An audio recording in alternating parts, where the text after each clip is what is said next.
अस्सलाम वालेकुम, very good morning from new Pakistan. मैं हूं आपकी होस्ट हिना सलमान। आप लोग ठीक हैं, खुश हैं? गलियां चुबारे खूबसूरत झंडियों से सज गए हैं।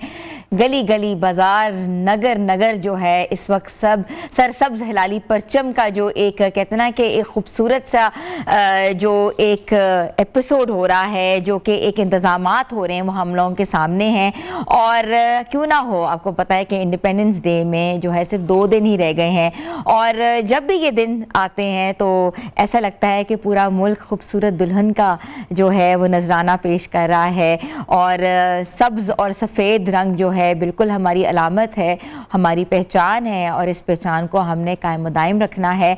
व्यूअर्स, बात ये होती है कि 14 अगस्त जो है ये एक यादगार दिन है। हमने इसको यादगार कैसे बनाना है, जैसे कि हम रोज़ाना आपको बता रहे हैं कि अपने बच्चों को वो तमाम स्टोरीज़ नरेट करें जो कि हमारे आबा व अजदाद ने हमें बताई थी। बताएं उनको कि एक सबसे बड़ी हिजरत जो है ये कैसे की गई, किन किन मुश्किलात का सामना करना पड़ा, और पाकिस्तान में जो पहली ट्रेन आई थी वो कहाँ आई थी, और उस ट्रेन का नज़ारा जो है आज हमें अपने डिफरेंट म्यूज़ियम में मिलता है। मीनार पाकिस्तान में जो एक डिजिटल म्यूज़ियम क्राइम किया गया है, वहाँ अपने बच्चों को ज़रूर लेके जाएं, आर्मी म्यूज़ियम्स में लेके जाएं। इसके साथ साथ बाब पाकिस्तान का भी पूरा नज़ारा दिखाएं जो वॉल्टन में कायम है, और इसके साथ साथ उन तमाम जगहों का रुख करें जो वाकई इस जश्न आज़ादी को बेहतर बना रही है, खूबसूरत बना रही है, यादगार बना रही है। और इन यादगार लम्हों के साथ जो है बिल्कुल हमने जीना है, क्योंकि कहते हैं ना कि हिस्ट्री की जो रूट्स होती हैं वो ज़रूर बतानी चाहिए, अपनी रूट्स के साथ ज़रूर कायम दायम रहना चाहिए। जिस इंसान को अपनी रूट्स का पता हो वो कभी भी दुनिया में जो है वो नाकामी नहीं उसको मिलती, हमेशा कामयाबी मिलती है। और पाकिस्तान जो है बिल्कुल हमेशा हम यही दुआ करते हैं कि कायम दायम रहे, सलामत रहे। ये हमारी ऐसी माँ है जिसने हमें बहुत कुछ दिया है, हमारी पहचान इस मुल्क से है, हमारा नाम इस मुल्क से है। और हमेशा हम एक बात करते हैं, हमारी जो यूथ है उसको एम्पावर करने की इसलिए भी ज़रूरत है। कहते हैं कि इस मुल्क ने हमें क्या दिया, तो हमने आज ये सोचना है कि हमने इस मुल्क को क्या दिया है, इस अहद के साथ, इस वादे के साथ कि इस मुल्क में हमने के दिन रात काम करना है, इस मुल्क की तरक्की को जो है उसकी बहाली करानी है। और साथ साथ ये भी है कि आपको पता है कि जगह जगह जो है चारों सूबों में जो है इस आज़ादी को भरपूर तरीके से मनाया जाता है। मगर एक ख़ास बात जो है मैं यहाँ कहना चाहूँगी अपनी ऑडियंस से, कि आप लोगों ने आज़ादी इस तरह मनानी है कि पता लगे कि पुरवकार मुल्क अपनी आज़ादी किस तरीके से सेलिब्रेट करता है, ना कि साइलेंसर फाड़ें, शोर व गुल करें, लोगों को तंग करें, बाजे बजाएं, और इसके साथ साथ वो जो कहते हैं ना छोटी छोटी जो ग्लिटर पशम होती है वो लोगों पर फेंकें। इस तरह के वाक़यात हमने बहुत पहले भी देखे, मगर इस बार जो है आपने ये साबित करना है कि आज़ादी को हमने किस तरीके से जो है वो मनानी चाहिए। और मज़ार कायद कराची में वाक़ है, वहाँ जाएं, वहाँ जो है बिल्कुल सलूट करें, फातिहा पढ़ें, और बताएं अपने उस लीडर को कि आपका बहुत बहुत शुक्रिया कि आपने हमें आज़ादाना तरीके से जो है वो मुल्क में जो है मुल्क अता किया, और उसके साथ साथ ये सोच अता की कि पाकिस्तान का बनना और कायम दायम रहना ही हमारे लिए बहुत बड़ी बेहतरी साबित हुई है। आज के मुसलमान जो वहाँ हिंदुस्तान में जिस तरीके से ज़िंदगी गुजार रहे हैं वो भी हमारे सामने मौजूद है। आए रोज़ हम ऐसे वाक़यात देखते हैं जिससे बिल्कुल हमारा दिल जो है अजीब सा हो जाता है। हार्ट रेंचिंग वाक़यात देखते हैं जहाँ मुसलमानों को अपनी आज़ादाना तरीके से, मुनसिफाना तरीके से ज़िंदगी गुजारने का मौका नहीं दिया जाता। लेकिन हम ये कहते हैं ना कि फ़ख्र से कह सकते हैं कि पाकिस्तान में हम कहते हैं ना कि सीना तान के जो है अपनी ज़िंदगी गुजारते हैं, अपने कल्चर को सेलिब्रेट करते हैं, अपनी रवायत को सेलिब्रेट करते हैं, और अपने रूट्स के साथ कनेक्टेड हैं। ये इसी वजह से क्योंकि अल्लाह ताला ने हमें इतना खूबसूरत मुल्क दिया जहाँ सरसब्ज़ व शादाब पहाड़ हैं, जहाँ कहते हैं कि 5 दरिया हैं, जहाँ बुलंदो बाला चोटियाँ हैं, जहाँ कहते हैं कि खेत खलियान हैं। हमारे पास तमाम नेमतें मौजूद हैं, और इन नेमतों का शुक्र अदा करना बहुत ज़रूरी है और करना भी चाहिए।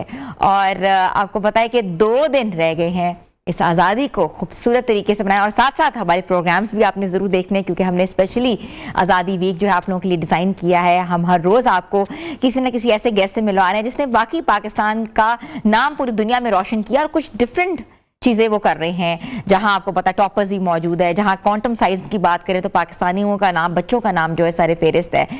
तो व्यूअर्स हम इस पे भी बात करेंगे, सब्जेक्ट को भी आपको बताएंगे, और ख़ास तौर पे ख़वातीन के इशूज़ को हम लोग जो हाईलाइट कर रहे हैं। रोज़ हम बताते हैं कि ख़वातीन के जो मसाइल होते हैं उनको हमने कैसे कर्व करना है, और आए रोज़ सोशल मीडिया पे ऐसे वाक़यात होते हैं, ख़ास तौर पे जो ख़वातीन के ऊपर जो हरासमेंट्स होती हैं, जो हमले होते हैं, जो एसिड के वाक़यात होते हैं, मगर उसके साथ साथ जहाँ ऐसे वाक़यात हैं वहाँ ऐसी बासलाहियत बाहिम्मत ख़वातीन हमारे साथ हैं जिनको पता है कि उन्होंने अपना सेल्फ डिफेंस कैसे करना है, और वो दूसरों को सिखा भी रही हैं कि सेल्फ डिफेंस करना कितना ज़रूरी है। ये ऐसा एक सब्जेक्ट है जिसको हम नज़रअंदाज नहीं कर सकते, ये सब्जेक्ट ऑफ नाउ है, इसको सीखना बहुत ज़रूरी है।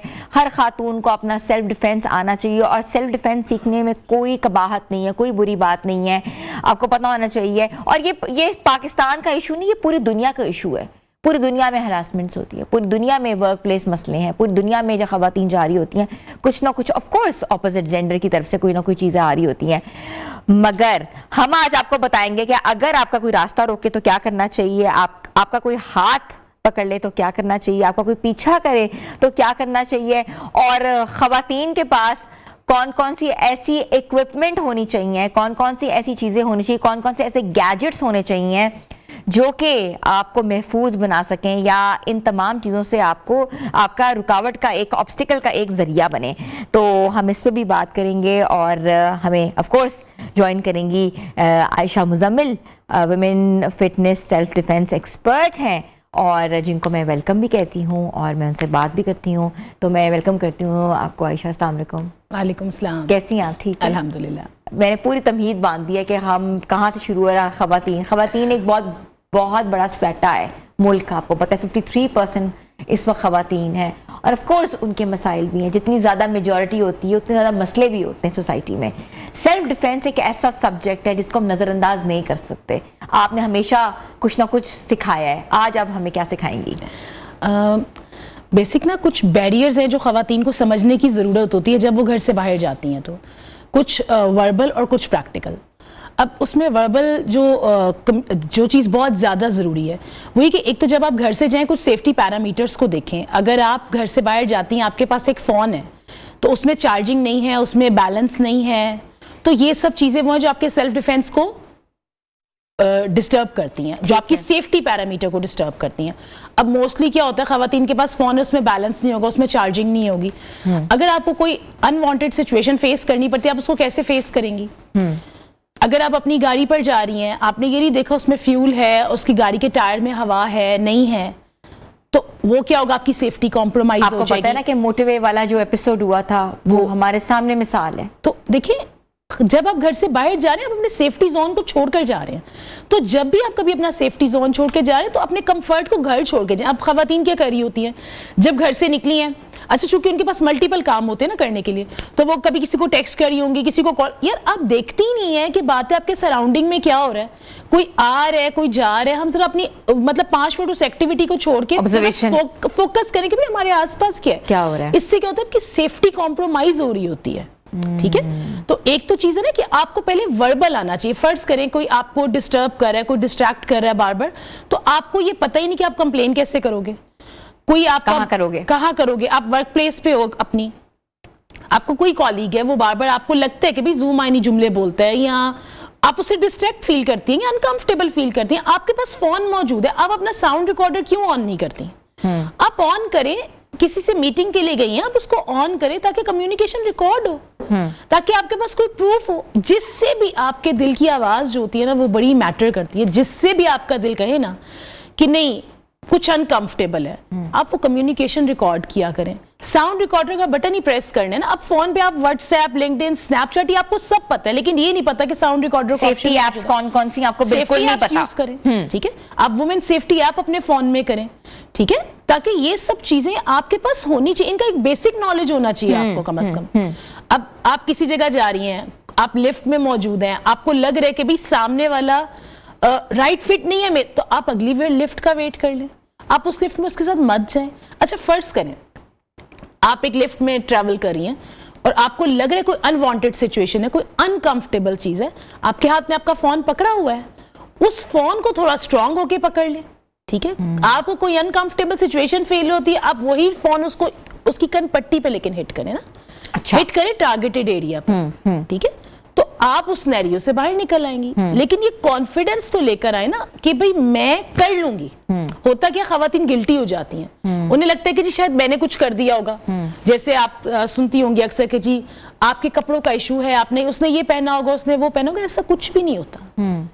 आपने अपने ऊपर कॉन्फिडेंस रखना होता है कि यार मैं गिल्टी नहीं हूं, मैं विक्टिम हूं और मैंने सिचुएशन से बाहर निकलना है। अच्छा, छोटी छोटी चीजें जो हैं वो देखने में आई हैं, जैसे खवातीन अक्सर सड़क पे वॉक कर रही होती है, अपने घर के पास ही कर रही होती है, मोहल्ले में। एक बार मोटर बाइक वाला वहां से गुजरेगा, 2 बार गुजरेगा, तीसरी बार वो कोशिश करेगा वो रुक जाए या कोई कम्युनिकेशन का एक जरिया बनाएगा। क्या करना चाहिए? फर्स्ट एंड फॉरमोस्ट स्टेप क्या होना चाहिए? देखिए, बात फिर वही कि क्या आप मेंटली वहां पर प्रेजेंट है। जब आप घर से बाहर वॉक कर रही हैं तो क्या आप बातें कर रही हैं जो आपके साथ वॉक कर रहे हैं, कि आप फोन पर साथ साथ काम कर रही हैं? अगर आपको एक से दूसरी दफा दूसरा बंदा नजर आ रहा है ना, तो आपका जो नेचुरल हैंड होता है, जो राइट हैंड होता है, क्योंकि नेचुरली यूज वही होता है, ठीक है, आपने सिर्फ उसको ऐसे एक पंच बना लेना है, ठीक है।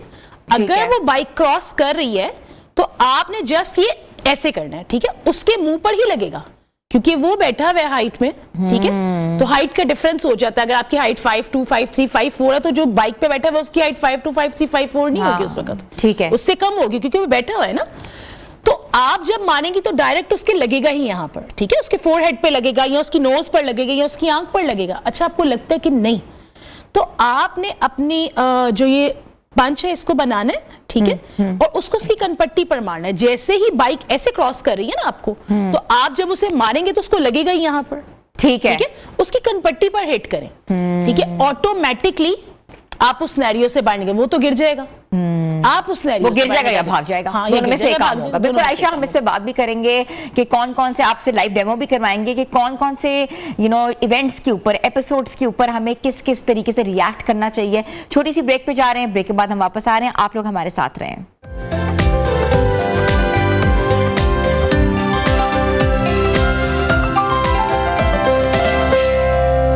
Welcome back viewers. हम सेल्फ डिफेंस के ऊपर बात कर रहे हैं। जब खतरा होता है तो हमारा दिमाग कभी कहता है फाइट, फिर कहता है फाइट, फिर कहता है नहीं फ्रीज। हमें ये नहीं समझ आ रही होती कि हमने करना क्या है, हमारा रद्द अमल क्या होगा, और जो हम करेंगे उसका इम्पैक्ट अगले को होगा कि नहीं होगा, और हम उस जो डेंजर जोन से बाहर निकल आएंगे कि नहीं निकलेंगे। आज हम इस पे जो है लाइव डेमो भी आपको बताएंगे, डिस्कशन भी हम कर रहे हैं। Ayesha Muzammil is with us. Ayesha, ये वो लम्हा होता है जब इंसान घबरा जाता है और सोचता है कि फैसला क्विक करना पड़ता है, क्या करना है। ये हम कैसे खातून में या खवातीन के अंदर सलाहियत हम लोग ला सकते हैं कि वो एकदम से रिटेलिएट करें और अपने आप को सेव करें?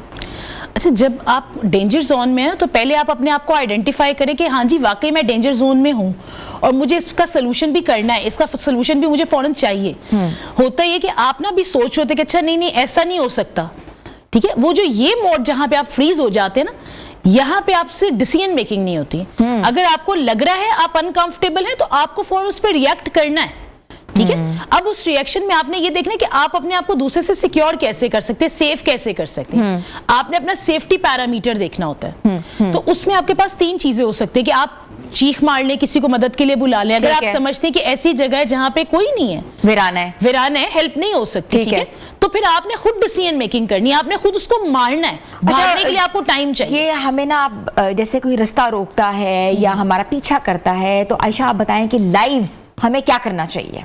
अच्छा, इसमें भी एक चीज है, अगर तो आप गाड़ी पे हैं, ठीक है, तो इस पॉइंट को भी आप ज़हन में रखें कि गाड़ी में है कहीं तो कभी भी किसी वीरान जगह पर ना जाए, किसी सुपर स्टोर, किसी मेडिकल स्टोर, वहां जाके कोई आपका पीछा करे तो उस जगह पर उसको लेकर जाएं हमेशा, पब्लिक एरिया में, ताकि वहां जगह पुलिस को कॉल कर सके या किसी को हेल्प के लिए कॉल कर सके, रादर देन कि आप गाड़ी भगाए जा रही हैं और आप कोई आपको ब्लाइंडली फॉलो कर, ठीक है। तो ये भी एक चीज है। बाकी लाइव तो जो हम आपको प्रैक्टिकल कराएंगे वो हम दिखाएंगे। अगर कोई रास्ता रोकता है हमारा तब हमें क्या करना चाहिए, कोई हमें हिट करने की कोशिश करता है तो हमें क्या करना चाहिए, और पीछा करना है तो आपने बताया है, तो आप रास्ता रोके तो क्या करेंगी आयशा?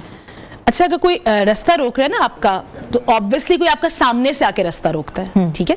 अब यहाँ तो आप आ जाए साथ कि मैं आपको हेल्प करके बता दूं, ठीक है, ठीक है, मैं आ जाती हूँ, चलें।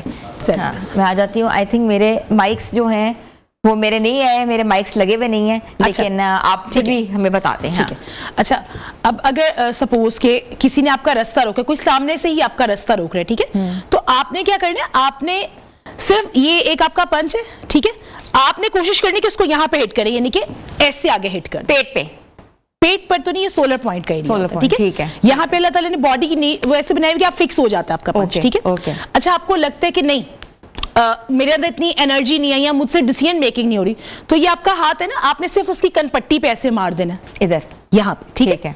जब क्योंकि नेचुरल हैंड है, नेचुरल हैंड लगता ही स्ट्रेट वहां है, ठीक है। तो आपके पास 3 चीजें हैं जिसको आप फौरन कर सकते हैं। कोई सामने से रोक रहा है तो आप उसके कानों पर मार दें, ये आपके हाथ है, ठीक है। एक कदम आगे ले, उसके कानों पे मार दें, ठीक है। तो सबसे जो अच्छा प्रेशर पॉइंट है, जहां पे सबसे ज्यादा लगता है, सबसे ज्यादा जोर से लगता है और आप जल्दी उस सिनेरियो से बाहर निकलते हैं, वह आप उसके कानों पे मार दें, आप उसके फूड पाइप पे मार दें, आप उसके यहाँ सोलर पॉइंट पे मार दें। अगर खवातीन के पास कोई बैग है, देखिए कैरी किया हुआ, बैग भी मार दें, बैग भी मार दें। अच्छा, वैसे तो सबसे अच्छी चीज होती है आपके पास घड़ी है, आमतौर पर खवातीन वर्किंग खवातीन घड़ी पहनती हैं, ठीक है। तो आपने यूजुअली खवातीन राइट पे पहनती है, मैं लेफ्ट पे पहनती हूँ, ठीक है। राइट पे आपने घड़ी पहनी हुई है ना, उस घड़ी को आप सिर्फ उसके यहाँ पर या नाक की हड्डी पर मार दें, सिर्फ हल्का सा बॉडी को ट्विस्ट करें और ये हिट कर दें उसको, ठीक है। ये इतनी अच्छी लगती है, मैंने इतनी दफा ये प्रैक्टिस की हुई है कि जिसे कहते हैं ना, आप सोए हुए उठे और अचानक से कर दे, तब भी मैं ये कर दूंगी। इसकी मैंने इतनी दफा लाइव प्रैक्टिस की हुई है, मतलब लाइव जरूरत पड़ने पर। अच्छा, जो छोटी हाइट वाली लड़कियां वो कहाँ मारे? वो स्ट्रेट यहाँ पर, स्ट्रेट वाले, स्ट्रेट। अच्छा, वो क्योंकि हाइट की वजह से वहां उनका हाथ चला जाएगा। सबसे एक अच्छा पॉइंट होता है आपकी जो दोनों किडनीज हैं, ठीक है, आपने कुछ भी नहीं करना, ये दोनों हाथ हैं, किडनीज पर मार दें, ठीक है। मतलब इतना आसान है। किसी ने आपका हाथ पकड़ लिया, जैसे अगर मैं फर्ज करें आपका हाथ यहां से पकड़ लेते हैं, ये पकड़ लिया, ठीक है, तो कुछ भी नहीं करना, सिर्फ ऐसे झटका दे दे, ठीक है। हाथ पीछे, आपका बंदा पीछे आपको छोड़ देता है, ठीक है, पीछे आप करते हैं, उसके बाद जो है आप यहाँ पे हिट कर लें, आप यहाँ पे हिट कर लें, आप यहाँ पर हिट कर लें, ठीक है।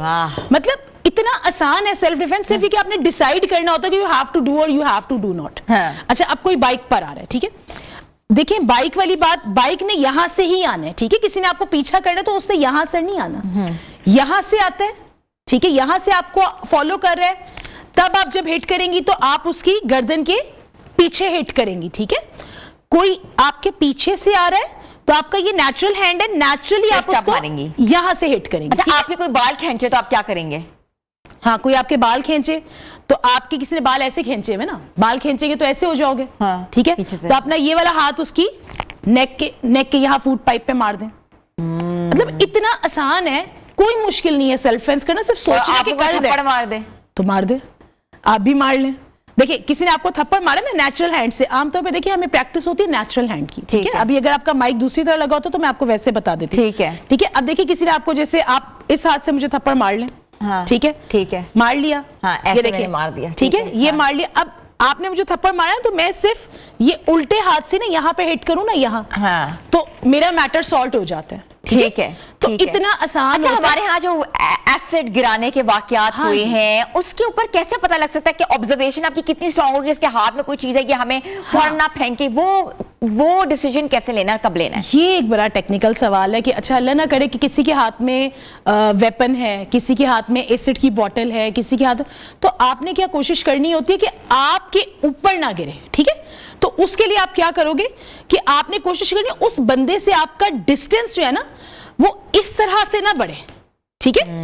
आप उससे क्लोजर होना चाहिए, जितना आप उससे क्लोजर होगे उतना ही वो फेंक नहीं सकेगा, ठीक है। देखिए, जितना मैं दूर हो रही हूं उतनी जोर से वो फेंकेगा तो गिरेगा ना, मेरे ऊपर गिरेगा, बिल्कुल। लेकिन जब मैं उससे डिस्टेंस की बजाय क्लोज हो जाऊंगी, क्लोज होके मैंने उसका हाथ मूव करना है, ठीक है। तो उसके हाथ में कोई भी चीज होगी वो गिर जाएगी, ठीक है। और अगर गिरेगी तो उसको ही नुकसान होगा, एसिड के केस में स्पेशली, ठीक है। तो अगर आपको किसी से थ्रेटनिंग है या कोई ऐसा प्रॉब्लम है तो बी विजिलेंट, विजिलेंट ऑब्जर्वेशन जिस तरह आपने बताया, ऑब्जर्व ठीक है। पेपर स्प्रेज आप रखें, नाइफ अपने पास रख लें, ऐसी चीजें रखना जरूरी है बैग्स में, क्योंकि आजकल हरासमेंट के केसेस जिस तरीके से हो रहे हैं उसे बचने के लिए जो है वो बहुत मुश्किल हो जाता है समटाइम्स। आयशा बैठ जाएं, और बिल्कुल आपने जो बातें बताई हैं that's very very very very observatory and very effective, और हम सबको जो है कुछ ना कुछ बिल्कुल सीखना चाहिए, और जिससे हम सीखते हैं। Thank you so much Ayesha Muzammil, she is a fitness trainer and a self defence expert, जिन्होंने आज हमें बहुत कुछ सिखाया। आई एम श्योर आप लोगों ने भी सीखा होगा, और आप सीखें। इट्स वेरी इंपॉर्टेंट कि आप लोगों ने अपने आप को सेफ जोन में कैसे लेकर आना है, हरासमेंट से कैसे बचना है, खासतौर पर जगह जगह जहाँ मसाइल होते हैं आपको पता होना चाहिए कि ये डेंजर जोन है हमारा, ये हमारा सेफ जोन है। ये छोटी सी ब्रेक पे जा रहे हैं, ब्रेक के बाद हम वापस आ रहे हैं, आप लोग हमारे साथ रहें।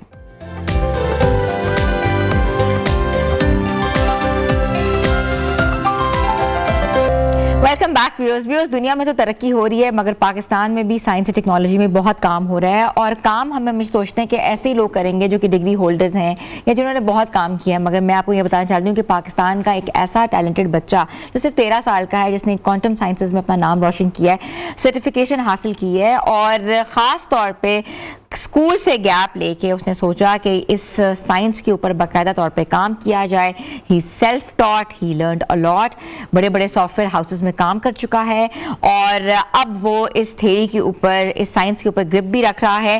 और ख़ास तौर पर अगर हम बात करते हैं कि बच्चे जो हैं इस उम्र में सबसे ज़्यादा गेम्स खेलते हैं, मोबाइल फ़ोन का इस्तेमाल करते हैं, मगर इसी उम्र में बच्चे ऐसे भी हैं जो कि बहुत ज़्यादा ऑब्जर्वेशन करते हैं, सोचते हैं, इंटेलिजेंट हैं, मशीन लर्निंग और कहते हैं ना कि वेब डेवलपमेंट की फील्ड में भी बहुत आगे हैं, और आलमी मेयार की सर्टिफिकेशन हासिल कर रहे हैं। तो मैं वेलकम करती हूँ शाह हुसैन को, जिन्होंने क्वांटम बॉय भी उनको कहा जाता है। अस्सलाम वालेकुम। अस्सलाम वालेकुम। कैसे हैं आप? ठीक है, आई एम फाइन। तो इतनी बड़ी इनोवेशन क्वांटम साइंस के ऊपर you have worked on, when did you think and how did you think that you can grip this science really well? जो एक science is something that you have to understand. ये quantum computing है ना, कोई भी field of science है, if you have the right motivation and curiosity to learn. ये जो मेरी पूरी जर्नी थी ये वन वर्ड के ऊपर बनी हुई है, curiosity. If you have the curiosity and spark to learn any field, like for me was quantum mechanics and quantum computing, you can learn anything. There won't be any boundaries और barriers in front of you if you have motivation and curiosity to learn something. Quantum learning के हवाले से कैसे पता लगा कि आई will be good at it, I can learn it well? अक्सर लोग गेम्स बनाते हैं, एनिमेशंस की तरफ जाते हैं, जिनको गेम्स खेलने का शौक होता है, फुटबॉल की तरफ जाते हैं बच्चे, आपको पता ही है football fever was there, but how did you jump into this quantum sciences? जो फॉर एग्जांपल फॉर मी जो क्वांटम साइंस के ऊपर ऐसे नहीं, मैं एक दिन सोया उठा मैं क्वांटम करनी है, इट वाज नॉट मुझे जर्नी बताओ अपना। It happened when I was 7. जब मैं 7 का था मैं सोचता था कि जो मेरा लैपटॉप है, कंप्यूटर है, जो मेरा टैब है, my father had also gifted me a tab, जो मेरा टैब है वो वर्क कैसे करता है, उसको मैं खोल लेता था, उसके अंदर जो चिप है वो मैं चेक कर लेता था। जो गेम है मैं खुद गेम भी पहले मैं कोड करता था कि ये गेम कैसे वर्क करती है, सर्किट खोल के तुम देख रहे होते थे कैसे। ठीक है, हाँ जी। तो then I worked and worked, फिर मैंने पाइथन सीखी, उसके बाद फिर मैंने मशीन लर्निंग सीखी, and after doing machine learning and deep learning, फिर मैं वन दिन मैं बैठा और सोचा द होल वर्ल्ड, उस टाइम पे पाकिस्तान में भी जैसे एक फुटबॉल फीवर था, ऐसे पाकिस्तान में एक मशीन लर्निंग का फीवर था, एक आईटी फीवर था। मैं सोचा अगर अभी फीवर न बैंड वैगन, एक सेइंग है कि everyone is jumping on the bandwagon, if right now the bandwagon that everyone is jumping upon is machine learning and deep learning and IT as a whole, what is the next thing? उसके बाद क्या है? What is the next big technology? और उसके ऊपर मैं land हुआ quantum computing के ऊपर। क्वांटम कंप्यूटिंग से पहले मैंने क्वांटम मैकेनिक्स की, क्वांटम फिजिक्स की, उसके बाद फिर मैं क्वांटम कंप्यूटिंग के बेसिक्स पढ़े। उसके बाद मैंने सोचा कि देखिए जो एक कंप्यूटर होता है उसके अंदर भी एक लैंग्वेज तो नहीं आता है, there is no one language to rule all languages, लॉर, पाइथन, सी++, ऐसे क्वांटम कंप्यूटिंग के अंदर भी गुड जावा होता था, जावास्क्रिप्ट आया, या this good amount of language choices, ऐसे क्वांटम कंप्यूटिंग में भी गुड अमाउंट लैंग्वेज चॉइसेस है, पर I choose Qiskit personally because it is a all-rounder, it is a gold standard for quantum computing. अच्छा शाह हुसैन, ये सीखा तुमने, लेकिन ये कैसे सीखा, किससे सीखा? बिकॉज आजकल सीखने वाले इंस्टीट्यूशंस भी बहुत कम है और सिखाने वाले भी बहुत कम है। तो किधर गए तुम सीखने के लिए? For me, it was all online. Online because tutorials देखे? YouTube पे there are so many playlists on YouTube. There are so many people you can talk to online. अब हमें जाना नहीं पड़ता, हम ऑनलाइन बातें कर सकते हैं. कोई अमेरिका में हो, चाइना में हो, तो हमें वहाँ जाने की जरूरत ही नहीं होगी. हम अपना फोन खोल आपको फिजिकल प्रेजेंस देने की जरूरत नहीं है, आप ऑनलाइन से सीख रहे थे. कोर्सेज जो फ्री है, ज्यादातर जो कोर्सेज है YouTube पे बेस्ट. आपने फ्री सीखा? फ्री सीखा क्योंकि जो YouTube पे बेस्ट कोर्सेज है. जो पेपर्स होते हैं वो most of the time free होते हैं. आर्क्स पे जो पेपर होता है वो फ्री होते हैं. Papers, YouTube tutorials. और अब फॉर एग्जांपल, और बस मेरे ये नॉलेज थियोरेटिकल नहीं. I went to a prestigious programmer house, programmers force and machine learning one. उसके ऊपर भी मैंने देखा कि जो MSc स्टूडेंट्स और BSc स्टूडेंट्स हैं वो पढ़ के यहाँ जाते हैं, पर out of the 100% only 90 get out and only 10% stay. इसका मतलब कि दैट वी आर बचपन लैकिंग. से हर टॉय खोल देते होंगे. हाँ जी, मैं तो नेचुरली क्यूरियस था. और क्यूरियोसिटी से तो कुछ भी, जैसे मैं भी प्रोग्रामिंग फोर्स की बात कर रहा था, ये क्या सिग्नल करता है that we have a lack. Meaning अभी हमें लैक है क्योंकि अभी हमारे 90% ऑफ स्टूडेंट्स निकलते हैं, वो बूट कैंप करते हैं, फिर निकल जाते हैं. बस जो 10% है वो स्टे करते हैं. That means in a education system there is a lack. But how I feel myself that lack was using YouTube, was using papers, was using online methods. क्योंकि अब हमारे पास इतने ज़्यादा चैट बॉट्स आ गए हैं, search engine आ गए, जैसे chat GPT है ना, गूगल है. And I was facilitated there as well in programming first by Sir Waqar Bukhari. So उसकी that was an eye opener for me. अच्छा, शाह हुसैन कब स्कूल छोड़ा? School, I left school. The main reason I left school was because मुझे इसमें से एक fruitful नहीं निकल. जैसे मैं आपसे पहले बात की प्रोग्रामर फोर्स की, कि लोग इतने ज़्यादा एजुकेशन करके आते हैं, डिग्रीज लेके आते हैं, पर only 10% get into these prestigious programming houses. Skills नहीं है, डिग्री ले लेते हैं, थ्योरी के ऊपर रहते हैं, स्किल्स नहीं है उनके पास. इसलिए तुमने सोचा कि तुम स्कूल छोड़कर जो है 1.5 साल जो है खुद लर्न करो. ओके. क्योंकि हमारा अनफॉर्चुनेटली हमारा एजुकेशन इज बिहाइंड देन हमारे नेबरिंग कंट्री, जैसे इंडिया है उससे बिहाइंड हमारे नेबरिंग कंट्रीज से. तो हम why are we not improving? ना हमारे पास क्वांटम कंप्यूटिंग की डिग्री है, ना हम AI को फुली इंटीग्रेट करें. अभी भी हम बैकवर्ड्स ओल्ड स्टैंडर्ड्स लेके जा रहे हैं. ट्रेडिशनल मेथड ले रहे हैं AI का, मेथड्स जो हम उसको फुली यूटिलाइज क्यों नहीं कर रहे. तो हमारे पास इतने ज्यादा गैप्स है दैट नीड्स फिलिंग. अच्छा, योर सर्टिफिकेशन IBM कितना मुश्किल था, कब प्रिपेयर किया, and how did you get through it? जो IBM का सर्टिफिकेट था, obviously it was one of the hardest certifications. पर ये मेरी 1 ईयर, जैसे मैंने कहा थी, 1 year, 2 year, 3, it is a journey of 7 years, continuous 7 years. और जैसे मैं आपको कहा था that there are many sources that I learn from. The best driver you need, because there nothing truly hard, the best driver you need is motivation and curiosity. You have the resources to you available for free. If you have the motivation, you can utilize the sources. जो लोग हैं उनके पास भी YouTube है. अब आपकी मर्जी, आपने YouTube पे क्या देखना है. आपको कुछ गुड देखो, ना कुछ आप यूजलेस देखो, वो आपके ऊपर डिपेंड करता है. So I use these online tools for my betterment, for how I can be something and use it to learn. And to learn quantum computing, to learn quantum mechanics. So and जो बच्चे इस science में आना चाहते हैं, quantum learning में आना चाहते हैं, उनका फर्स्ट स्टेप क्या सजेस्ट करते हो, क्या होना चाहिए, उनको क्या करना चाहिए? To learn any field, for example, let's go specifically into quantum computing. To learn quantum computing as a whole, to learn this field, आपके पास, जैसे आपके पास राइट ड्राइवर होना चाहिए. For example, you have resources, everyone has the resources. These large language models, these AI are free. If you have the motivation to learn, if you have the reason to learn, and if you have the right resources to learn. अब जिसके पास wifi है उसके पास तो ये सब resources for free है. YouTube भी free है, AI बॉट्स भी फ्री है, गूगल भी फ्री है. तो जिनके पास ये रिसोर्सेज तो है, अब आपके ऊपर डिपेंड करता है आप इसको क्वांटम कंप्यूटिंग के लिए लर्न करें, मशीन लर्निंग के लिए लर्न करें. Everyone can learn anything if they have the drive to learn. अब जैसे मैं आपको यूनिवर्सिटी का नाम लेता हूँ, UAT, हम जो पाकिस्तान है वो होपलेस नहीं है. UT के अंदर एक amazing professor who is doing wondrous job is Sir Ahsan Naeem. He has IBMs. He has been given IBM credits and has been mentioned in IBM's own papers, meaning IBM Quantum's ठीक है. papers. So we have the people as well. The people are not always outside. Sometimes in our own Pakistan, like Dr. Ahsan Naeem, he is doing a wondrous job in quantum computing. We have people in quantum computing too, professors in quantum computing too. So the biggest driver right now is not resources, it's you. It's your drive and motivation. तो आपके parents मान के थे कि who took the decision के school से break लेके आपने ये चीज़ सीखनी है? My parents were my biggest guardians and facilitators, जिन्होंने मुझे बहुत ज़्यादा इस पूरी जर्नी में facilitate किया था. My father and my mother both were great facilitators of mine. उन्होंने they were not against it. वो कहे जो आपने करना करो पर with full motivation करो.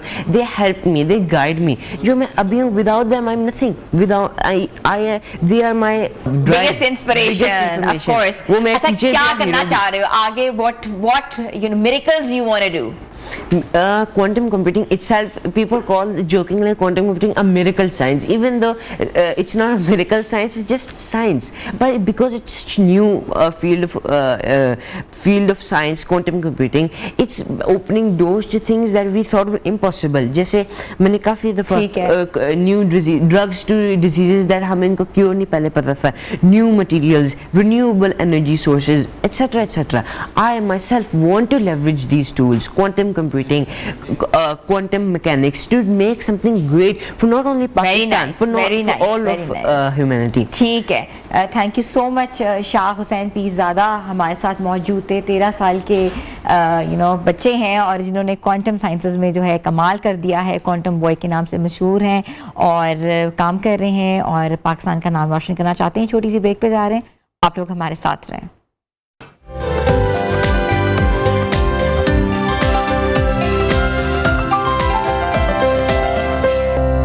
Welcome back viewers. 14 अगस्त सिर्फ कैलेंडर पर लिखी हुई तारीख नहीं है, but it has a lot of importance. अगर हम बात करते हैं जश्न आज़ादी को, हमने बार बार हमारे सेलिब्रेशन वीक में हमने कहा है कि इस तरीके से मनाएं जैसे ये आपकी पहली एक दर्जगाह होती है जहां आप बहुत कुछ सीख सकते हैं. ये कि इंडिपेंडेंस डे नहीं है, एक मौका है, एक वादा है, एक अहद है जो कि आज हम अपने मुल्क से कर रहे हैं. ख़ास तौर पर हमारी नौजवान नस्ल. आपको पता है कि पाकिस्तान में 60 to 70% इस वक्त यूथ जो है वो एक स्वेटा रख रही है और उस यूथ की क्या जिम्मेदारी है, उस जिम्मेदारी को हमने निभाना है, उस वादे को हमने निभाना है. और जब 14 अगस्त आती है तो शहर शहर, गली गली, नगर नगर खूबसूरत तरीके से सजाया जाता है. शहरों पे लाइट्स लगाई जाती हैं, झंडियों से सजाया जाता है. बच्चे जो हैं वाइट और ग्रीन मलबूसात में मलबूस होते हैं और इस पूरे इवेंट को हम भरपूर तरीके से सेलिब्रेट करते हैं. मगर पूरा शहर में कौन कौन से इवेंट्स हो रहे हैं, कौन कौन सी जगह फायरवर्क्स होंगी, क्या क्या जो ट्रैवल राउट्स के ऊपर जो है स्पेशल सिक्योरिटी तैनात की जा रही है, इस हवाले से हम बात करेंगे. और लाहौर एक इम्पॉर्टेंस रखता है, एक तारीखी इम्पॉर्टेंस है इसकी. आपको पता है मीनार पाकिस्तान का जो एक यादगार एक लम्हा था जहां ये बताया गया था कि 14 अगस्त 1947 को एक वतन हमें नसीब होगा. उस निस्बत से आज हम प्यार करते हैं और उसी के ऊपर जो है सबसे ज़्यादा तवज्जो दी जाती है. तो आज हम इस हवाले से भी बात करेंगे कि खसूसी इंतज़ामात क्या हैं, कौन कौन सी सड़क, कौन कौन सी शाहरा, कौन कौन सी तारीखी मकामात को जो है स्पेशल इंपॉर्टेंस दी जा रही है. और हमारे साथ मौजूद हैं DC Lahore captain retired Mohammad Ali जास साहब, जिनको मैं वेलकम करती हूँ. जी अस्सलाम वालेकुम. वालेकुम सलाम. कैसे हैं आप? ठीक हैं सर? सर ये बताइएगा कि 14 अगस्त जो है लाहौर को आप किस अंदाज से सजा रहे हैं, कौन कौन सी गलियों में, कौन कौन सी तारीखी मकामात पे जो है स्पेशल अरेंजमेंट्स की जा रही हैं जहां कॉन्सर्ट्स और फायरवर्क्स जो हैं वो होने वाले हैं?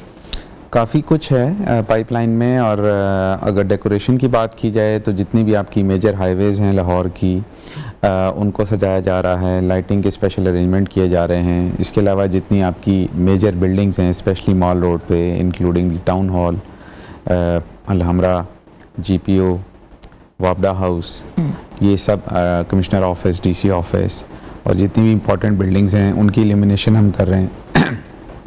इसके अलावा जितने भी आपके मेजर रूट्स हैं उन पे ब्रांडिंग हो रही है, उसके लिए स्पेशल अरेंजमेंट्स किए जा रहे हैं. तो सजावट के लिहाज से काफ़ी एक्सटेंसिव वर्क हो रहा है. और अगर आप बात करें इवेंट्स की तो इवेंट्स की एक लॉन्ग लिस्ट है और उसमें स्पोर्ट्स के इवेंट्स भी हमने रखे हैं, फेस्टिविटी भी है, इसमें हमने गैदरिंग्स भी रखी हैं, म्यूज़िकल प्रोग्राम्स भी हैं, फायरवर्क्स भी हैं। और इसमें जो मेजर इवेंट होंगे हमारे, उसमें सबसे पहले आपका हजूरी बाग में जो ट्रेडिशन भी है हमारा, चीफ मिनिस्टर ख़ुद आके फ्लैग होस्टिंग करेंगी उधर, वहाँ पे मज़ार इकबाल पे हाज़िरी होगी। ठीक है। वो एक मेजर इवेंट होगा 14 अगस्त के हवाले से। इसके अलावा अगर देखा जाए तो लिबर्टी पे एक कॉन्सर्ट करने जा रहे हैं हम विद फायरवर्क्स, वहाँ पे पब्लिक आएगी काफ़ी तादाद में, वो एक मेजर इवेंट है। फिर मीनार पाकिस्तान में अगर देखा जाए वहाँ पे भी फायरवर्क्स हैं, वहाँ पे भी जो है प्रोग्राम होगा जी। तो इसी तरह डिफरेंट वेन्यूज़ हैं कैंट में, DHA में, और इसी तरह की बहुत सारी एक्टिविटीज़ होंगी जिससे हम जो हैं जो 14 अगस्त है उसको एक भरपूर तरीके से। अच्छा मोहम्मद अली इजाज़ साहब, ये बताइएगा कि इस साल की थीम क्या है? हर साल एक आधी थीम होती है, जैसे इस बार का जो स्लोगन है पाकिस्तान हमेशा जिंदाबाद, तो इस साल this special thing going on, या कोई स्पेशल अरेंजमेंट है या कोई स्पेशल थीम डिज़ाइन की गई है? ऑफिशियली तो नहीं, बट मैंने इसको ज़रा फोकस किया ज़रा स्पोर्ट्स वाली साइड पे। स्पोर्ट्स गाला एक मैंने अरेंज किया है जिसमें 5 से 6 मेजर स्पोर्ट्स इवेंट्स हैं, including the squash, the karate, weight lifting, दंगल, ये सारे एथलीट्स को आपने टारगेट किया जी, इस बार। तो इस दफ़ा फोकस जो है ना वो इस साइड पे है ज़्यादा, स्पोर्ट्स इवेंट्स के ऊपर हवाले से। ठीक है।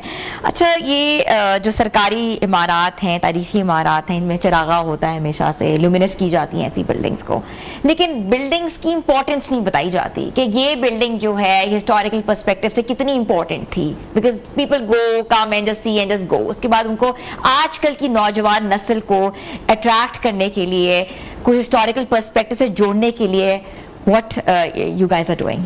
हाँ, ये एक इम्पॉर्टेंट चीज़ है क्योंकि Lahore is a historical city और यहाँ पे बहुत सारी बिल्डिंग्स हैं ऐसी जिनके बारे में यहाँ के लोकल लोगों को भी नहीं मालूम। तो हमारा एक प्रोजेक्ट है गवर्नमेंट का, Lahore heritage area revival authority के अंडर वो हो रहा है, और उसमें काफ़ी सारी बिल्डिंग्स को रिवाइव भी किया जा रहा है, और उसमें ये एक आस्पेक्ट जो है इस पे काम हो रहा है। उसमें हिस्टोरियंस, जितने भी आपके एजुकेशनिस्ट हैं जो इस चीज़ की नॉलेज रखते हैं, उसकी एक कमेटी बनी हुई है, वो उस पर वर्किंग कर रहे हैं, और गवर्नमेंट का इरादा है कि जितनी भी इस तरह की इम्पॉर्टेंट बिल्डिंग्स हैं उनको हाईलाइट किया जाए, उनकी जो हिस्ट्री है उसको वहाँ पे एक तो वहाँ पे प्लेस भी किया जाए और उसको जो है लोगों तक पहुँचाया भी जाए। तो वो एक बाकायदा सेपरेट प्रोग्राम है जिसको गवर्नमेंट जो है वो लेके जा रही है ताकि लोगों को अवेयरनेस हो इन बिल्डिंग्स के बारे में भी और इनकी हिस्ट्री के बारे में भी। हमारे यहाँ सबसे बड़ा मसला ये है कि जो अब आपकी पॉपुलेशन है यूथ पे इन्हिसार करती है। यूथ इज़ लाइक 60% इन पाकिस्तान।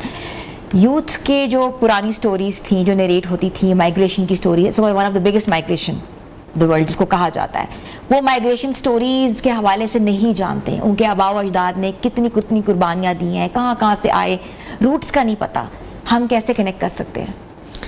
उसमें ये है, उसमें 2-3 चीज़ें हैं कि उसको आप पार्ट बना लें। यहाँ पे जो आपकी प्लेसेस हैं जहाँ पे लोग बेसिकली जाते हैं इन चीज़ों को देखने के लिए, जैसे वाघा बॉर्डर जाते हैं, वहाँ पे उन्होंने एक कॉर्नर बनाया है जिसमें आप देखें कि इस चीज़ को डिपिक्ट किया गया है कि किस तरह माइग्रेशन हुई, उस वक्त क्या हालात थे। एक उन्होंने वहाँ पे फ्लोट बनाया हुआ है बाकायदा ट्रेन के साथ, उससे आपको आइडिया होता है। फिर म्यूज़ियम्स में नॉर्मली जो नेशंस हैं वहाँ पर इस तरह की चीज़ें हाईलाइट होती हैं, तो हमारे यहाँ भी म्यूज़ियम्स हैं दोनों, वहाँ पर भी आपको कुछ टच इसका मिल जाता है। फिर इसके अलावा जो अभी लेज़र शो का हमने प्रोग्राम बनाया हुआ है, हिस्टोरिकल लेज़र शोज, जी, तो उस वो भी है और उसमें हम हमारा भी प्रोग्राम है कि इसको हाईलाइट करें। ठीक है सर। बाबे पाकिस्तान का project is still under construction since many years. आपको पता है एक बहुत इम्पोर्टेंस रखता है, the first train to Pakistan Walton के ऊपर हुआ है, वो बाबे पाकिस्तान का प्रोजेक्ट आज तक नहीं बन सका due to lot of issues. When I was studying I was reporting at that time. तो उस प्रोजेक्ट को बनाने के लिए जो है कुछ सोचा जा रहा है, क्योंकि उस प्रोजेक्ट से बहुत से हिस्टोरिकल पर्सपेक्टिव के ऊपर बात हो सकती है, उसमें म्यूजियम बन सकते हैं, उसमें फर्स्ट ट्रेन दिखा सकते हैं, और भी बहुत कुछ कल्चरल एक्टिविटीज़ होंगी, तो ऑटोमेटिकली ग्रोथ होगी मुल्क की। एक वो प्रोजेक्ट है और उससे एसोसिएटेड, उससे मिलते जुलते, क्योंकि वहाँ पे कुछ एजुकेशनल इंस्टीट्यूशंस के हवाले से भी कंसिडरेशन थी कि वहाँ पे कुछ उस जगह पे कंसंट्रेट किया जाए, उस एरिए को उस एंगल से डेवलप किया जाए। तो वो चीज़ जो है वो हमारी शिफ्ट हो गई है यहाँ पे DHA वाली साइड पे, और वहाँ पे एक सिटी बन रही है जहाँ पे ये चीज़ें हाईलाइट होंगी। But at the same time वो प्रोजेक्ट अपनी जगह स्टैंड करता है, बट ऑब्वियसली अभी उसकी पेस जो है थोड़ी सी स्लो है as compare to the other projects. ठीक है। लाहौर हमेशा से ही इट्स वेरी ब्यूटीफुल सिटी, दुनिया से लोग आते हैं इस शहर को देखने के लिए। सफाई सुथराई की बात करें तो it's rating among the top cities of Pakistan. क्या समझते हैं, कितनी आप लोग काम कर रहे हैं, क्या क्या दिन रात काम होते हैं? वेस्ट मैनेजमेंट के हवाले से बात की जाए, लाइटनिंग के हवाले से बात की जाए, या और भी मैनेजमेंट के हवाले से बात की जाए? अब बड़ी मेहनत होती है इस पे हमारी, सुबह से शाम तक। जब डे स्टार्ट होता है हमारा, तो हमारा स्टार्ट ही इन चीज़ों की एक्टिविटी से फील्ड में होता है। हम ऑफिस बाद में जाते हैं, पहले इन चीज़ों को एक दफ़ा गो थ्रू करते हैं, जिसमें हमारी टीम्स भी हमारे साथ होती हैं, और इन सब को हम फिज़िकली जाके ऑन ग्राउंड चेक करते हैं। उसके बाद फिर हम फॉलोअप भी रखते हैं। अभी परसों भी चीफ मिनिस्टर की मीटिंग हुई थी, जिसमें उन्होंने तमाम डिस्ट्रिक्ट्स को ऑनलाइन लिया इसी सब्जेक्ट के ऊपर। फिर हमारी उसके बाद फॉलोअप मीटिंग परसों भी हुई, कल भी हुई, और हमारी कोशिश है कि इसको मज़ीद इम्प्रूव किया जाए, स्टैंडर्ड्स को मज़ीद हाई किया जाए। तो इस पर काफ़ी मेहनत है और उसका हमें रिज़ल्ट भी अच्छा मिल रहा है। ख़वातीन के हवाले से chief minister has zero tolerance. आपको पता है जितने भी केसेस हुए हैं, रिपोर्ट भी हुए हैं, आपको लगता है कि आज ये 14 अगस्त के जो इतनी बड़ी इवेंट्स हो रहे हैं, ख़वातीन को कोई स्पेशल स्वेटा दिया जाएगा या कोई स्पेस दी जाएगी जहाँ they can come and go and without any zero harassment के साथ वो ऐसे इवेंट्स जो हैं पब्लिक के लिए अटेंड कर सकती हैं? लेकिन जो गवर्नमेंट का विजन है वो तो यही है कि सिक्योरिटी एनवायरनमेंट इस तरह होनी चाहिए कि फिर ये नहीं होना चाहिए कि भाई कोई स्पेशल इवेंट या स्पेशल कोई जगह हो तो उनको सिक्योरिटी मिले। विजन ये है कि जहाँ भी वो जाएं, जो भी इवेंट हो, उसमें दे शुड फील सिक्योर। वो it should be across the board. तो उस चीज़ को हम लेके आगे चल रहे हैं, और जितने भी हमारे इवेंट्स होंगे उसमें फैमिलीज भी आएंगी और इक्वल पार्टिसिपेशन होगी, और वी विल मेक श्योर कि इस तरह कोई भी इंसिडेंट ना हो जिससे इनको कोई प्रॉब्लम हो। बल्कि अगर इवेंट्स की बात की जाए तो स्पोर्ट्स में भी जो हमने किया, पावर लिफ्टिंग का इवेंट किया, it was all girls event basically. तो उसमें 16 डिस्ट्रिक्ट से बच्चियां आई, गर्ल्स आई, और उन्होंने पार्टिसिपेट किया। तो वो चीज़ें भी हमारी साथ साथ चल रही है जो इनको प्रमोट कर रही हैं। ठीक है। अच्छा, थोड़ा सा बताएं कि ट्रैवल राउट्स के हवाले से बताएं, सड़कों को किस किस जगह से बंद किया जा रहा है, और कौन कौन से जो शाहराएं हैं वो that will be open for the public? Basically कुछ जो जगह जहाँ पे इवेंट्स होंगे वहाँ पे डाइवर्जन्स लगेंगी, बट अगर किसी ने किसी एक पॉइंट ए से पॉइंट बी पे जाना है तो he can reach, but obviously जहाँ पे इवेंट होगा उसको उसने बाईपास करना होगा, जिसकी हम प्रॉपर साइनेज भी करा रहे हैं, ट्रैवल एडवाइजरी भी इशू कर रहे हैं। और बेसिकली जो आपका लिबर्टी का एरिया होगा मेन बुलेवार्ड का, 30th की आफ्टरनून वहाँ से फिर ये क्लोज़ होगा, और फिर रात को ये जब तक इवेंट क्लोज़ नहीं हो जाता तो वो क्लोज़ रहेगा। तो ये बेसिकली वो एरिया है मेन बुलेवार्ड का जहाँ पे आपको डाइवर्जन्स लेके एक पॉइंट से दूसरे पॉइंट पे जाना होगा, जिसकी प्रॉपर ट्रैफिक की पुलिस की डिप्लॉयमेंट भी हम कर रहे हैं, और उसको लोगों को गाइडेंस के लिए वहाँ पे बोर्ड्स भी लगा रहे हैं और एडवाइजरी भी इशू कर रहे हैं। ठीक है। आपने कहा कि आज से इवेंट्स जो हैं वो शुरू हो जाएंगे। इवेंट्स हमारे स्टार्ट हो चुके हैं, संडे से ही स्टार्ट हो, पूरा वीक जो है इवेंट्स जी डिफरेंट डेट्स में डिफरेंट चल रहे हैं हमारे। मतलब साइकिलिंग रैली भी हमने कराई संडे को, उसके बाद फिर हमने कल जो है हमारे 2 इवेंट्स हुए पावर लिफ्टिंग के, उसके बाद कराटे के, आज भी हमारा है रेसलिंग का, उसके बाद फिर स्क्वाश का भी हम स्टार्ट कर रहे हैं नेशनल चैम्पियनशिप। वो फिर 13th की नाइट को जो है हमारा वो फायरवर्क्स है, कॉन्सर्ट है, उसके बाद 14th को हमारी फ्लैग होस्टिंग है, फिर उस दिन स्क्वाश का फाइनल भी हमने रखा हुआ है, फिर हमने लेज़र शो भी रखा हुआ है, फिर उसके बाद इवन 14 अगस्त के बाद भी हमारे कुछ स्पोर्ट्स के इवेंट होंगे, दंगल है जैसे। And they are all free of cost for the जी, उसमें कोई हमने टिकट वगैरह या कोई चार्जेस नहीं रखे, it is open for public. ठीक है, ठीक है। Thank you so much. Thank you. और हमारे साथ मौजूद थे DC Lahore captain retired Mohammad Ali Ejaz साहब। आपने देखा कि जश्न आज़ादी के मौके पर लाहौर को किस अंदाज से सजाया जाएगा, कौन कौन से इवेंट्स होने वाले हैं, और आप लोग कहाँ कहाँ जा सकते हैं। और इंतज़ामिया ने भरपूर कोशिश की है कि लाहौर को खूबसूरत तरीके से सजाया जाए और सिक्योरिटी के फुल प्रूफ इंतजाम किए जाएँ। छोटी सी ब्रेक पर जा रहे हैं, आप लोग देख रहे हैं न्यू पाकिस्तान।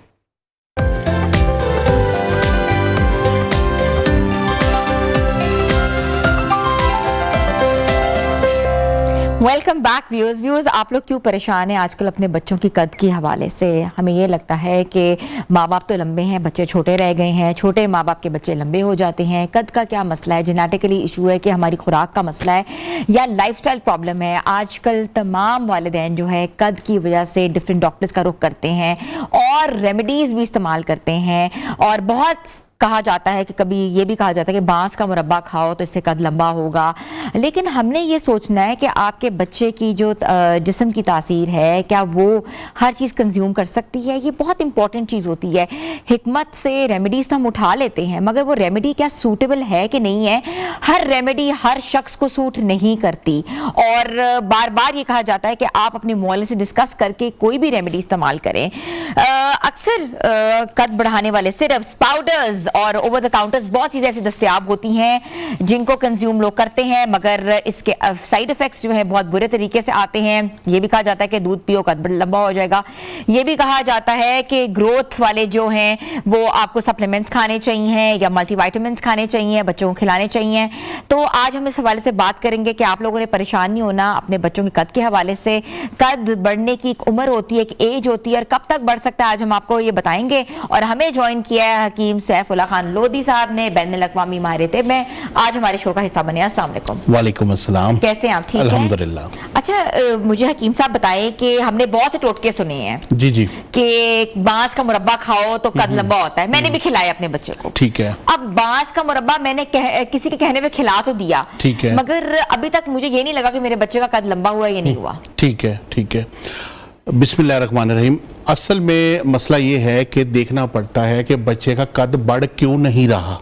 रीज़न ये होती है, ठीक है, और इसमें ग्रोथ हार्मोन्स जो होते हैं वो बहुत ज़्यादा इन्वॉल्व होते हैं, और दूसरा इसका ताल्लुक जेनेटिक्स के साथ होता है कि अगर माँ लंबी है, बाप लंबा है, तो बच्चा जो है ऑटोमेटिकली लंबा होगा, उसके जीन्स में वो चीज़ शामिल हो जाती है, ठीक है। और अगर माँ का कद छोटा है, बाप का कद छोटा है, और उसमें फिर ये है कि फिर बच्चा जो है उसकी हाइट भी जो होती है वो कम रह जाती है। और बाज़-औक़ात ये होता है कि माँ भी छोटी है, बाप भी छोटा है, लेकिन बच्चे का कद लंबा है। उसकी क्या वजह होती है कि पीछे से कोई ऐसा जीन चला आ रहा होता है, उसके मामू का कद लंबा है या नाना का या दादा का या उनके पीछे, तो वो जीन्स जो होते हैं वो आगे कन्वर्ट हो जाते हैं। हाँ जी, तो ये चीज इसके अंदर बहुत ज्यादा जो है ना वो मैटर करती है। हम लाइव कॉल्स भी लेंगे, आप हमें लाइव कॉल्स कर सकते हैं, और बच्चों के कद के मुतालिक आप लोगों ने आज पूछना है। आज जो सब्जेक्ट है आपने उस पर जरूर गौर करना है। बच्चों के हवाले से कोई भी सवाल हो तो हकीम सैफुल्लाह खान लोधी साहब हमारे साथ मौजूद हैं। जी हकीम साहब। अच्छा, दूसरी चीज ये होती है कि हमने सबसे पहले देखना है कि बच्चे का कद बढ़ने की वजह क्या है। आजकल के बच्चों का आप देखिए कि उनका लाइफस्टाइल ठीक नहीं है, मेन कॉज ये है। दूसरी चीज है उनकी डाइट ठीक नहीं है। बच्चे खा क्या रहे हैं, ठीक है। आजकल के जितने बच्चे हैं ज़्यादातर जंक फूड, फास्ट फूड, इस तरह की डाइट यूज़ करते हैं, ठीक है। नेचुरल डाइट से वो हट चुके हैं, और ज़्यादातर उनका वक्त जो होता है वो मोबाइल फ़ोन, सेल फ़ोन को इस्तेमाल करने में गुजरता है। और जिस वक्त वो mobile phone, cell phone use करते हैं तो ज़्यादातर एक ही पोजीशन के ऊपर बैठकर ये यूज़ करते हैं, ठीक है। अब इसकी हमने अगर डायग्नोज करनी है या इसकी रीज़न, तो ये तो सेल्फ मेडिकेशन और मैंने डाइट बता दी। अब अगर इसका प्रॉपर आपने देखना है कि इनका हाइट क्यों नहीं बढ़ रहे, तो उसके लिए बच्चे का सबसे पहले टेस्ट करवाएं। टेस्ट कौन सा होता है उसका कि ग्रोथ हार्मोन्स का टेस्ट है, वो टेस्ट करवाएं। नाम क्या है? Growth hormone. Growth hormone test है, ये वाला टेस्ट करवाएं। इसके अलावा थायराइड का जो है टेस्ट वो लाजमी करवाएं, ठीक है। उसका थायराइड स्टिमुलेटिंग हार्मोन्स, इसका क्या लेवल है, इसको सारा चेक करें। और इसके अलावा तीसरी चीज ये है कि उसका विटामिन डी का जो है टेस्ट करवाएं। विटामिन डी की डेफिशिएंसी की वजह से भी बच्चे की हाइट जो है वो रुक जाती है। अच्छा, अक्सर वालिदैन कहते हैं बच्चों की टांगों में दर्द है, टांगों में दर्द है, डॉक्टर्स कहते हैं ग्रोइंग पेन्स हैं। जी, तो ये ग्रोइंग पेन्स एग्जिस्ट करती हैं? जी बिल्कुल करती हैं। जिस वक्त आपके बॉडी के न्यूट्रिशंस पूरे नहीं होते, कैल्शियम, पोटेशियम, मैग्नीशियम, आयरन, इन चीज़ों की डेफिशिएंसी जब होती है तो उस वक्त बच्चे के साथ ये कैफियत बनती हैं, ठीक है। और इसके अंदर सबसे बड़ी चीज ये है कि बॉडी की जो है ना न्यूट्रिशंस पूरे करने जरूरी है, इससे उनकी इम्यूनिटी बूस्ट होगी, इम्यूनिटी बूस्ट होगी तो उनके जो ग्रोथ हार्मोन्स है वो एक्टिव होंगे। ठीक है। कद बढ़ाने के लिए कोई भी चीज दुनिया में याद नहीं होगी, हड्डी को खींच के लंबा कर देना, ठीक है ना। हमारे जिस्म में अल्लाह ने एक सिस्टम बनाया है हार्मोन्स को बैलेंस करने का, जैसे नाखून बढ़ाने के हार्मोन है, बाल बढ़ाने के हार्मोन है, इसी तरह से ये कद बढ़ाने के जो है हार्मोन है। ये जो गफलत होती है और ये जो मामलात होते हैं, जेनेटिकली हो गए, लाइफस्टाइल की वजह से हो गए, ग्रोथ हार्मोन्स रुक जाते, ये सारी जो चीज़ें होती हैं ये बहुत ज़्यादा इस चीज़ के ऊपर मैटर करती हैं। ठीक है, ऐसी कुदरती अज्जा कौन सी है जिससे बच्चों का कद बढ़ सकता है? कोई ऐसी अज्जा हैं? बहुत सारे हैं, अल्लाह के ख़जानों में कोई कमी नहीं है। बहुत सारी ऐसी चीज़ें हैं जो मैंने आपको जैसे बताया कि टेस्ट हैं ये आप करवाएं। बच्चों को प्रॉपरली ज़्यादातर क्या है कि प्रोटीन का इंटेक ज़्यादा करवाएं, ठीक है, जिसमें बड़ा गोश्त शामिल है। इसके अलावा उसमें जो है अगर अफोर्डेबल है तो अपना जैसे फ़िश का इस्तेमाल है या सी फूड्स वगैरह है वो भी इस्तेमाल करवा सकते हैं। ये जिंक की डेफिशिएंसी को भी पूरा करता है। जिंक की अगर बॉडी में डेफिशिएंसी हो जाए उसकी वजह से भी हाइट रुक जाती है। अच्छा, अक्सर लोग कहते हैं आप अपने घर में जो है वो मंकी बार लगा दें, उससे बच्चा लटकता रहेगा, जब लटकेगा तो लंबा होगा। क्या ये बात दुरुस्त है? इसमें जो है हकीकत है, इसमें है। देखिए उसमें ये होता है लटकने से लंबा हो जाता है। लटकने से ये होता है कि जाहिर सी बात है क्योंकि उसकी फिजिकल एक्टिविटी होती है, ठीक है। हम जिस वक्त यंग जवान हो रहे थे उस वक्त हम क्या करते थे कि हम बास्केटबॉल बहुत ज़्यादा खेलते थे।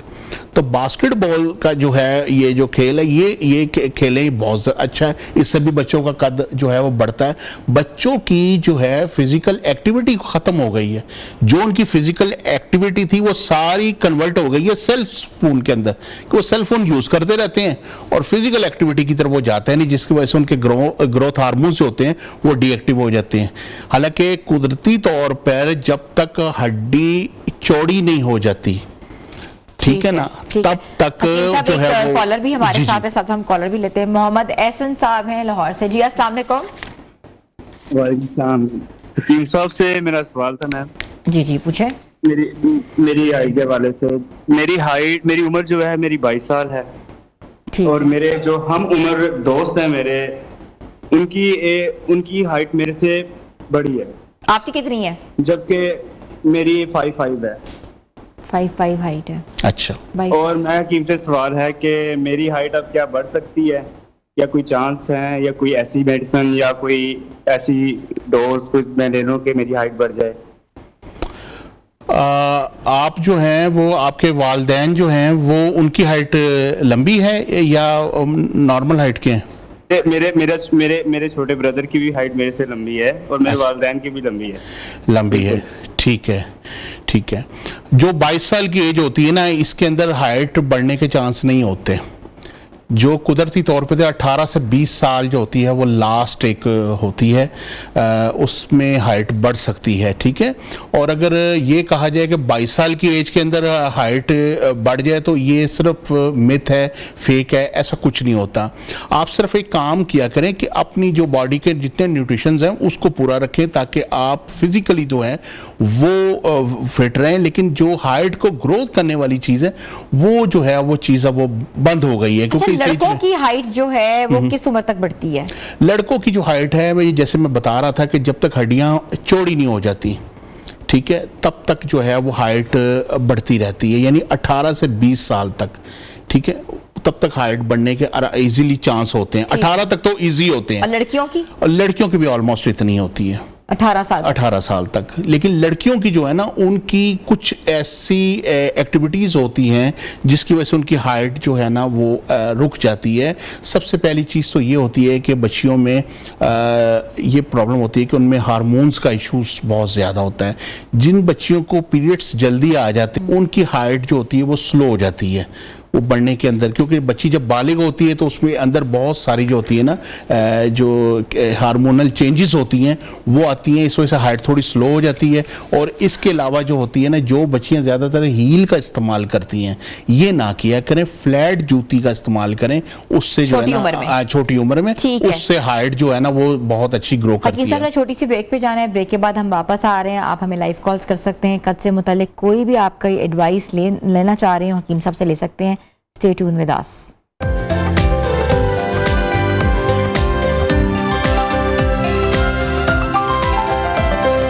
Welcome back viewers. बच्चों के कद के हवाले से आज हम डिस्कस कर रहे हैं। कहा यह जाता है कि ज़्यादा प्रोटीन दें, दूध दें, मेवाजात दें और साथ साथ देसी घी दें, जिससे बच्चों का कद बढ़ता है। आप हमें लाइव कॉल्स कर सकते हैं। हकीम सैफुल्लाह खान लोधी साहब आज हमारे साथ मौजूद हैं, उनसे डिस्कस कर सकते हैं बच्चों के कद के हवाले से। हकीम साहब, आपने खुराक के हवाले से भी बात की है और जेनेटिक्स के हवाले से भी बात की है, लेकिन आपने ये कहा कि लड़कियों का जो है रुक जाता है जैसे ही वो जवान होती हैं। जी जी जी। तो जब कद रुक जाता है तो कौन सा ऐसा पीरियड होता है जिसमें वो कद जो है वापस वो रिटेन कर सकती हैं या बढ़ सकता है उनका? देखिए, जैसे बच्चियां होती हैं, सम टाइम उनको जब बालिग होती हैं, पीरियड्स का इशू होता है तो सम टाइम ऐसा होता है कि स्टार्ट के अंदर उनको पीरियड्स बहुत ज़्यादा पेन के साथ आते हैं। ठीक है, उनके अंदर हार्मोनल जो होती हैं, जब चेंजिंग आती हैं तो हार्मोन जो होते हैं इनबैलेंस होते हैं। ठीक है, तो उसमें सबसे पहले जो है ना हार्मोन्स का इलाज किया जाता है। उसमें कोई ऐसी चीज़ नहीं देनी जो कद बढ़ाने के लिए होती है या कुछ होती है। ठीक है, जिस वक्त वो हार्मोन्स अपनी जगह पे वापस होंगे या वो ठीक हो जाएंगे या वो बैलेंस हो जाएंगे तो उनकी हाइट जो है वो ऐसा सा खुद ही ग्रोथ करेगी। ठीक है, इसके साथ ऐसी डाइट का इस्तेमाल करवाया जाता है कि जिससे उनकी जो हाइट है वो ग्रो करे। ठीक है ना, तो इन चीज़ों के अंदर जैसे नट्स हैं, नट्स का इस्तेमाल बहुत ज़्यादा करवाया जाता है। इसके अंदर जो है अखरोट का, बादाम का, ठीक है, और किशमिश का, इसका इस्तेमाल जो है बहुत ज़्यादा अच्छा है, क्योंकि अखरोट जो होता है उसके अंदर जो है ना ओमेगा 3 होती है। ठीक है, बहुत अच्छी वो चीज़ है, हाइट को बढ़ाने में, ग्रोथ हार्मोन्स को जो है एक्टिव करने में बहुत फ़ायदेमंद है। बादाम का इस्तेमाल इसके अंदर बहुत अच्छा है, किशमिश का इस्तेमाल इसके अंदर बहुत अच्छा है। एक कॉलर भी ले लेते हैं। जी श्योर। साहब हैं लाहौर से। जी अस्सलाम वालेकुम। हेलो, जैसे कनेक्ट होते हैं हम बात करते हैं। जी जी। अच्छा, ये हकीम साहब ये भी बताइएगा कि नींद का कद से कितना बड़ा ताल्लुक होता है? ये कहा जाता है जो बच्चे रात गए तक मोबाइल्स देख रहे हैं, ब्लू लाइट ले रहे हैं, स्क्रीन्स का इस्तेमाल कर रहे हैं, उनका कद नहीं बढ़ता। ये बात दुरुस्त है? बिल्कुल 100 नहीं 200% दुरुस्त है। जो बच्चे प्रॉपर नींद नहीं लेते उनका कद रुक जाता है। ठीक है, देखिए दिन जो है अल्लाह ने काम के लिए बनाया, रात आराम के लिए बनाई है। ठीक है, और इसके अंदर रात को जिस वक्त हम जल्दी सोते हैं तो हमारे अंदर ऐसी केमिकल चेंजेस आती हैं बॉडी के अंदर जो हमारी सेहत के लिए निहायत फ़ायदेमंद है।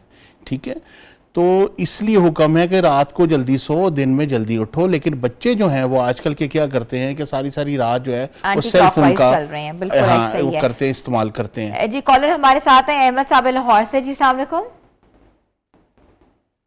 हेलो, वालेकुम सलाम, कैसी हैं मैम आप? मैं ठीक हूँ। अस्सलाम वालेकुम। जी वालेकुम सलाम, क्या पूछना चाहेंगे?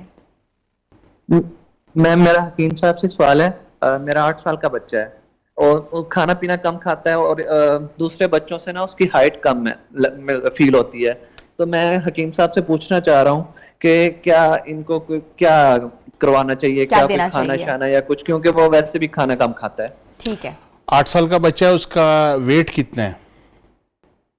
वेट उसका तकरीबन होगा कोई 20 किलो के अराउंड अबाउट। 20 किलो के राउंड अबाउट है।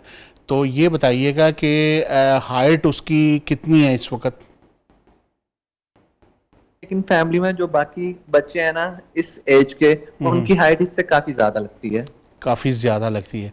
अच्छा, आपकी हाइट और आपकी मिसेस की हाइट जो है वो कितनी है? वो लंबी है या 5'10" है और मिसेस की 5'4" है। हाँ, तो हाइट आपकी ठीक है ना, तो बच्चे की ग्रोथ नहीं हो रही, इसका वजह है कि उसके जो ग्रोथ हार्मोन्स है वो डिस्टर्ब हुए हुए हैं। ठीक है, आप ऐसी उम्र के बच्चों में ना ज़्यादातर विटामिन डी की डेफिशिएंसी होती है, जिंक की डेफिशिएंसी होती है। ठीक है, आप अपने बच्चे की जो है ना ग़िज़ा को ठीक करें। ठीक है, उसको जो है दूध, अंडा और जो है ना प्रोटीन वाली इसका इंटेक ज़्यादा करवाएं। ठीक है, और जो है इसके अलावा जैसे बादाम है और जो अखरोट है और किशमिश है, ठीक है, ये वाली जो चीज़ें हैं, ये बच्चे को नट्स का इस्तेमाल करवाएं तो इंशाल्लाह उसके ग्रोथ हार्मोन्स एक्टिव होंगे और इंशाल्लाह उसका कद बढ़ेगा। और इसके साथ साथ उसको थोड़ी थोड़ी ना आप भाग दौड़ करवाएं, किसी गार्डन में ले जाके उसको वो भागे दौड़े। ठीक है, ताकि उसकी थोड़ी सी फिजिकल एक्टिविटी भी हो, इंशाल्लाह ताला उसका कद निकलेगा। 8 साल की तो कुछ भी उम्र नहीं है, ये तो इससे ज़्यादा एज के भी हों तो उसकी भी हाइट निकल आती है। तो आप ये जो चंद एडवाइस हैं इसके ऊपर अमल करें, इंशाल्लाह बच्चा जो है आपका वो ग्रोथ करेगा। अहमद, आपको मशवरा मिल गया है, आप अमल करें और फिर बताइएगा कि वाकई फायदा हुआ। जी हाँ, इंशाल्लाह ताला हकीम ज़रूर। साहब, लंबे कद वाले माँ बाप के बच्चे छोटे रह जाते हैं, ये बहुत बड़ा मसला हमने देखा है। हमेशा ये कहा जाता है माँ भी लंबी है, बाप भी लंबा है, बच्चा किस पे गया है, क्या वजह होती है? बाज़ औक़ात ये होता है कि दादा जो होते हैं ना उनका कद कम होता है। ठीक है, या दादा दादी की तरफ से या नाना नानी की तरफ से, ये तो होता है जेनेटिकली।